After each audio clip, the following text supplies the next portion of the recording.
So we let Steven go because we have so much else going on. We've been talking Ole Miss, obviously, a legit shot at the college football playoffs, hosting a game.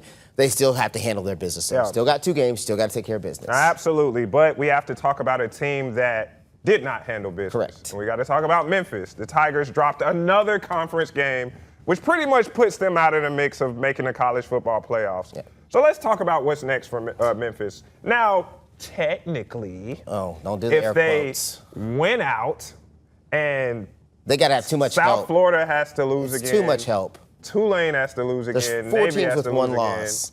Then they could still get in. They'd have to. Multiple teams would have to lose to make the records 4-2 in the conference. Yeah. And then you'd still have to have the tiebreaker over one of the other teams. Well, they'll have the tiebreaker over South Florida. Yes. And they would have the tiebreaker over Navy if they beat them. If they beat win Navy, out. but they won't have it over Tulane. Yeah. So that's what I'm saying. You need Tulane to lose again. Yes. So you need too many.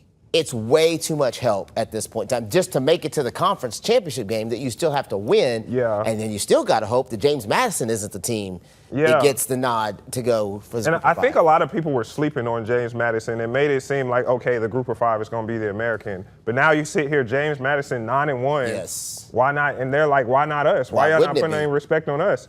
So now you look at a situation where it doesn't matter. Maybe like you were saying before we got on air, American is maybe cannibalizing itself, where too many good teams, nobody gets in. So that's a thing, right? So that's a real thing. So you look up and you say, man, we have great parity in this league because so many good teams, we're all playing each other. Every week's a battle. But the problem with that becomes because you're not a P4 conference, you need to have a dominant team to really get that opportunity and that nod. And when you've got 3 or 4 teams beating each other out of that spot, how do you make the case for anybody? So unfortunately for Memphis and for Tulane and Navy and North Texas and all the teams in the American that are trying to fight for South Florida that all want that spot, none of them is the dominant team. And because of that, that's going to continue to happen. So I got to ask you this, Ruben. What do you think is next for Memphis? Well, obviously it's look forward to the bowl game, but we were talking about this. If I'm a Memphis Tigers football fan, how do I feel? Because I look on social media and people are blaming Silverfield because the expectations were to win the conference title and make the playoffs. But then again, this is still a really good season. And like Steven said with Ole Miss, this team still has everything in front of it to still finish strong and finish through the tape. So how would you feel as a Tigers football fan? What do you think is the right feeling? Well, it just depends. Are you building or are you declining, right? If I'm a football fan, college football fan of whatever team, it doesn't always correlate to what we did this year. It's, are we building to something better, or is this the peak of what we can do and now we're going to decline? You got to remember, you lost a record-setting quarterback in Seth Hennigan. Yeah. That's a record-setting quarterback that you lose out of Memphis, and then you replace with Brendan Lewis, who's had a great year, but has been injured for the last 3 weeks, right? So you got a questionable quarterback because of his injury, who's been just playing through injury at this point. So if you're a Memphis fan, are you saying, hey, I see the future is continuing to grow and be bright, or, man, this was the top? I don't know how you could say this has been the pinnacle because you really ultimately started all over. That quarterback spot, I don't think people understand. If you don't have a quarterback, you don't have a team. And when you replace a record-setting quarterback like that with a new guy who has had a great year, it still takes time. I honestly think that Memphis would be undefeated still if Lewis never got hurt. Because think about it, they lost the UAB game, Lewis got hurt. They lost the Tulane game. He had to sit. Lewis got hurt. So I really think he's the X factor of this team. But another question, what do you think happens with Coach Ryan Silverfield? Do you bring – some people think like all of this is just noise, kind of like a little mini Kiffin situation, like he's not leaving. I think he does leave. I don't know necessarily where. Where would you go, though? I mean, look at all the openings they got. But you got Oklahoma State, you got UCLA. Let's ask the question. When you look at all the potential coaches that are being mentioned in all those P4 conferences that are open, all those P4 jobs that are open, are any of them what we would call mid-major college coaches who haven't won championships? True. Correct. Yeah. So those guys being mentioned for those names are already SEC-level coaches who've been head coaches or offensive coordinators for high-powered offenses, or they are guys that have won at the pinnacle of the level that they're at, and so now that's their next step. I just don't see a situation where he's there just yet. And I don't know if I'm him if I want to leave, because while the expectation may be high here in theory, imagine what it's like when you're trying to rebuild Florida. You're trying to rebuild Arkansas. You know what those expectations are like? The dollars, what I say, more money, more money, more problems. It just depends. I mean, just about where he goes. I think the pecking order of American coaches, like for him, he's probably number 3 on that list. I think if you're pulling a coach from the American, you're looking at Summerall from Tulane. You're looking at Golish from USF. I think those guys for sure are gone after the year.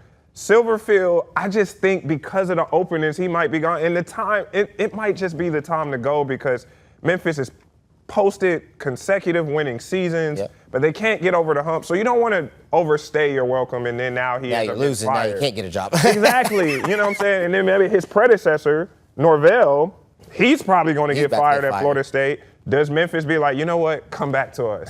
Why? Again, one thing that has always driven me crazy when it comes to college coaching is this recycling of coaches that haven't won or aren't Bobby winning. Petrino. Yeah, I'm gonna make some Arkansas fans mad here probably, but that's why I said it. But Sam Pittman doesn't need another head coaching job somewhere. You don't think so? No. Sam Pittman should go back to coaching the offensive line. You know, wherever that's his strength. And he's a great dude, and people love Sam Pittman. But his stint as a head coach is not something that I would think would warrant another multi-million-dollar head coaching job. You have to, at some point, you got to prove, or you got to give some of those young guys a chance to let them prove it. I agree. That's just my take on it. Do I think Silverfield could go? Yes. More likely to be an offensive coordinator for somebody at a P4 school or something like that if he feels like he's just got to get out of Memphis. Otherwise, why not just stay? If he's going to be a coordinator, he need to be in the NFL, you know, like Todd Monken. Man, that NFL stuff is hard, bro. Oh. That's just I don't know how much fun college football coaching is anymore with NIL and all the transfer portal, but coaching in the NFL is. I've had several friends who do it. Man, they get real. It's like the presidency. When you become the president, you age 20 years in 2 years, right? Coaching in the NFL does the same thing too. Your body it's tough.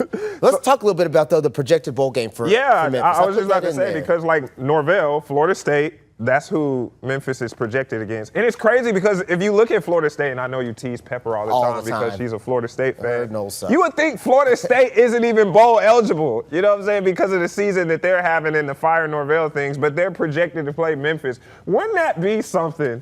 Norvell versus Silverfield, both playing their last games. Yeah. Or coaching their last games. Ouch. The thing about this one that I don't really enjoy or appreciate, and just so you know, it's the Gasparilla Bowl on December 19th against Florida State. It would be in Tampa. The Gasparilla. What is that? I don't know. I wrote it down, bro. I wrote it. I didn't make it. I wrote it. My only beef with that is that game is in Tampa. So then you're asking Tennesseans to get to Tampa. That's part of bowl season. No, but they always got to go. But my beef has always been, make it where most fans, because at the end of the day, those companies want those stadiums full. Yeah. And the better your attendance is, the more likely you are to get better bowl games, because it's all about the money. Don't nobody care. So I don't appreciate the fact that it's going to be in Tampa, because even though there will be an influx of Memphis fans, it wouldn't be as much as if it was a driving location, regionally, an area where everybody could get to. Well, I guess they're hoping that people just hop on those flights, but I don't know how easy that'll be. Workers, man. I don't know how easy that'll be. But, I mean, I know, like, we're talking about Memphis and where they go from here. Some bright spots has been the running backs. Greg DeRosier, I know I gave him a lot of stuff early in the season saying Sutton Smith. Yeah, you were all on Sutton. DeRosier has kind of made me have to shut my mouth a little bit. He's been doing this thing, but I think now they kind of have to lean back into that, because I think that they abandoned a little bit rushing. And I don't know who they're going to start this weekend against East Carolina. I don't know if it's going to be Arrington Madden or Madden. I don't know how you pronounce his name. Or if it'll be A.J. Hill, or if Lewis is going to wrap it up and play. I think they'll probably try to wrap it up and play as long as they can. Here's the crazy thing about the rushing hopefully he doesn't take those cortisone shots. And So here's the crazy thing about Brendan Lewis in the rushing game. He's the second leading rusher on the team. Yeah. That's not good. Your quarterback shouldn't be your second. I love dual threats though. But not with the stable that Memphis has. Yeah. You do have 3 or 4 dudes who can get on the ground, right? And so that either they're doing a lot of design runs or he's running for his life too many times. If you start anybody else, all the other quarterbacks combined on the roster have thrown for less than 200 yards on the whole season. So Nathan's first touchdown was last week. So you got to wrap that ankle up and hope that brother can play for a little while. I think if he plays and he stays in all the way, they'll win and they'll win out. But remains to be seen. All right, last game's on the schedule. East Carolina and Navy really got to win both. Would love to see him win both because, losing a couple of these games. Those bowl games start getting worse and worse. Yeah, now you're playing in Shreveport. You're playing in Shreveport where it's like 200 people there. Going to be playing at Houston High School if we're not careful. Come on.